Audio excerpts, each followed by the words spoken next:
Haleluya. Shalom saudara yang dikasih dalam Tuhan, dimanapun umat Tuhan berada hari ini. Saya bersyukur karena hari ini kita akan kembali bersama-sama merenungkan firman Tuhan. Kita percaya hidup kita tidak ditentukan oleh keadaan yang hari-hari ini terjadi. Sekalipun ada banyak orang penuh dengan ketakutan, kecemasan, kekhawatiran akan terjadinya resesi ekonomi. Saudara yang dikasih dalam Tuhan, hidup kita tidak ditentukan oleh apa yang terjadi, oleh apa yang terlihat.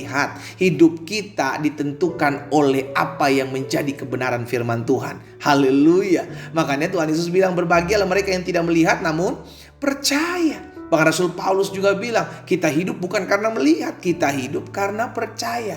Berarti dalam kehidupan anak-anak Tuhan yang diperlukan adalah iman, kepercayaan kita terhadap janji Tuhan. Saudara yang dikasih dalam Tuhan, saya berharap melalui program Bible and Coffee ini, setiap kita terus dikuatkan, terus diteguhkan, dan terus diingatkan. Ayo, cari Tuhan, cari hadirat Tuhan, kejar hadirat Tuhan, sehingga kita kuat menghadapi setiap masalah pergumulan yang akan kita lewati. Kita berdoa, kita datang kepada Tuhan.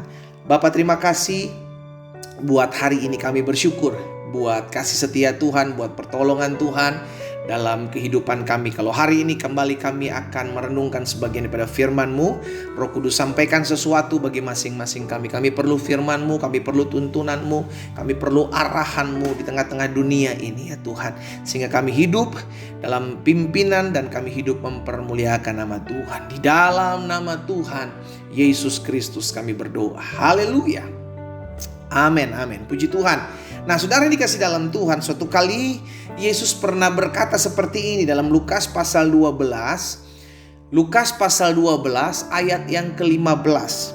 Yesus bilang begini, kata Yesus kepada mereka, berjaga-jagalah dan waspadalah. Sama-sama bilang sama saya harus berjaga-jaga dan saya harus waspada. Amin. Apa yang harus kita jaga? Apa yang harus kita waspadai? Terhadap segala ketamakan, keserakahan, kerakusan, kepentingan diri sendiri. Hati-hati dengan hal ini, saudara dikasih dalam Tuhan. Dan inilah yang menjadi sindrom di akhir zaman, mementingkan diri sendiri. Me, myself, and I. Iya kan? Gak peduli orang lain susah, gak peduli orang lain menderita. Selama saya berhasil, selama saya diberkati, selama toko saya, dagangan saya laris, saya gak peduli ngeliat orang lain susah, orang lain nyungsep, saudaraku. Wah, itu jahat. Itu jahat, sudah dikasih dalam Tuhan. Bukankah panggilan kita untuk menjadi berkat? Melalui keberadaan hidup kita, orang lain mengalami kemuliaan Tuhan. Amin, saudara. Berjaga-jagalah dan waspadalah terhadap segala ketamakan, keserakahan, kerakusan gitu loh.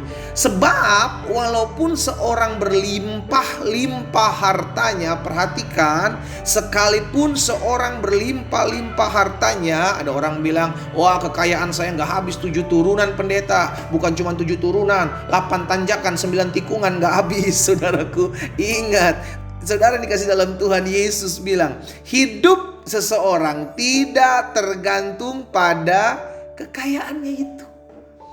Jadi Yesus sedang mengingatkan hal ini buat kita. Jangan sampai kita memiliki ketergantungan hidup dengan apa yang kita lihat. Belajar kita selalu bergantung hanya kepada Tuhan. Kenapa? Karena Alkitab bilang begini, apa yang bisa digoncangkan di muka bumi ini akan digoncangkan. Supaya apa? Supaya yang bertahan dan supaya yang terlihat kuat adalah yang tidak tergoncangkan.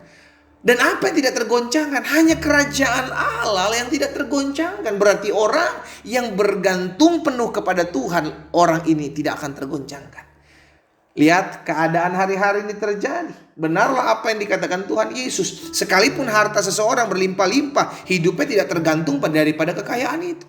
Ada orang memiliki segala sesuatu tapi menghabiskan waktunya di rumah sakit, di ruang ICU. Ada orang memiliki tempat tidur yang mahal, saudara yang dikasih dalam Tuhan. Ratusan juta tempat tidur harga tapi tidak ditempati.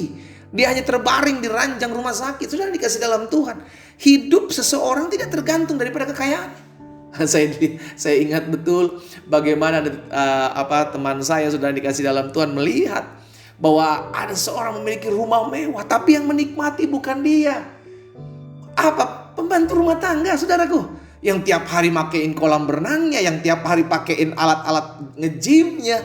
Dia ada di mana? Dia tidak tahu ada di mana. Dia kerja, terus mencari uang. Dia terus kerja mengumpulkan uang. Makanya benarlah apa yang dikatakan pengkhotbah. Ada orang yang memang dikaruniai memiliki segala sesuatu tapi tidak diberikan kuasa untuk menikmatinya. Itu sebabnya Yesus ingatkan, walaupun seorang berlimpah-limpah hartanya, hidupnya itu tidak tergantung daripada kekayaannya. Jadi hari ini kita diingatkan, biarlah hidup kita selalu bergantung kepada Tuhan. Tuhanlah yang memelihara kita. Tuhanlah yang mencukupkan hidup kita.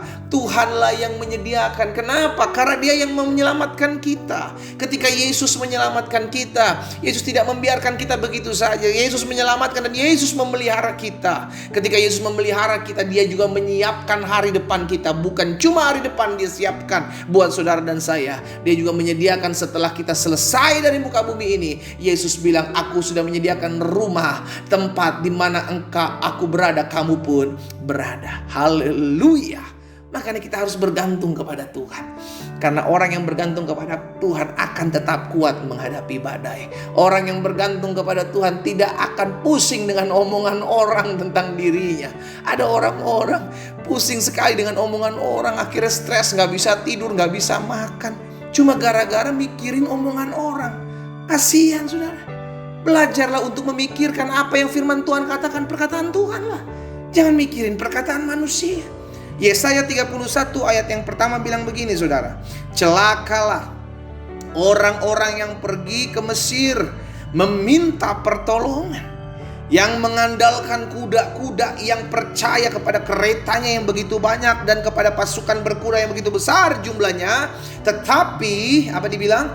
Tidak memandang kepada yang Maha Kudus Allah Israel, yang tidak mencari Tuhan. Celakalah, Tuhan bilang, orang-orang yang mengandalkan, menaruh hidupnya bukan kepada Tuhan. Nah, ini yang terjadi hari-hari ini. Ada banyak orang mengandalkan kekayaannya. Ada banyak orang mengandalkan rekanan-rekanan bisnisnya. Oh, saya punya link, saya punya kenalan ini, kenalan itu. Sudah dikasih dalam Tuhan. Setiap yang namanya manusia, mereka memiliki kesempatan untuk mengecewakan. Tapi Yesus kita adalah Allah yang tidak pernah mengecewakan. Haleluya. Saudara dikasih dalam Tuhan, dimanapun saudara berada hari ini, jangan bergantung dengan apa yang bisa digoncangkan. Saya ingatkan sekali lagi, jangan pernah engkau bergantung kepada apa yang dapat digoncangkan. Kekayaan bisa digoncangkan, kesehatan bisa digoncangkan, teman-teman yang kau pikir bisa diandalkan bisa digoncangkan. Hanya Yesus Tuhan dan kerajaannya yang tidak akan pernah tergoncangkan. Saya ajak setiap umat Tuhan untuk selalu bergantung kepada Tuhan. Janji firman Tuhan, orang yang mengandalkan Tuhan tidak akan pernah dikecewakan. Kita berdoa, kita datang kepada Tuhan. Bapa, terima kasih buat benih firman-Mu. Kami tahu hari-hari ini adalah hari-hari yang tidak mudah untuk kami jalani.